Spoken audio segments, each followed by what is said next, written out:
A toddler, I'm sure you have seen these marks around your home, and if you want a fast and efficient way to get rid of these marks, join me today as I show you a fast way that I've come across. So, I like things that are fast and easy, and I don't need to be scrubbing all the time to get rid of these marks because I know they're going to be here for some time. So, um, I've been trying to figure out what's the best way or best method to get these off in a really quick way, and I have come across lots of different hacks, but WD-40 seems to be the best and effective way for me and for my household. And it's very simple to use, and you just need like your cleaning brush, a cleaning toothbrush or cloth, whatever you decide to use. But you just take off the cap and you just spray in the area that you want to focus on.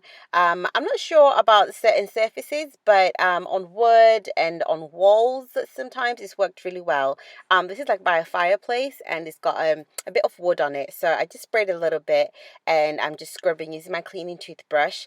You can do a little small test patch, and just to see if if it's going to do leave any damage or leave any oil residue, but just do a small patch test if you need to. So like I mentioned, either with a cleaning toothbrush or a cleaning cloth, it works really well.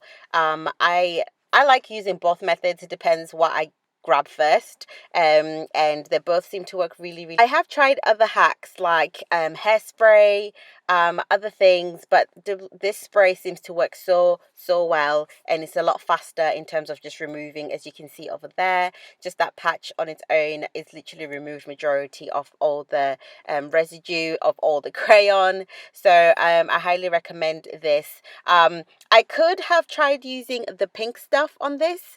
If I'm honest, I haven't tried it on this specific area, but I tried. This is my absolute best method in terms of removing crayons, especially little crayons. Um, and on walls, even like pen marks, they've also come off using this spray.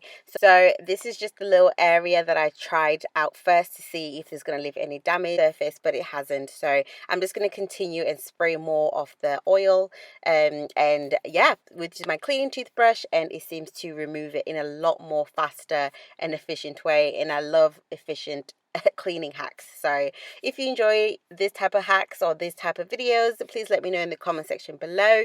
If you know other hacks that I could use to remove these crayons, please let me know, because I know they're going to be here for some time.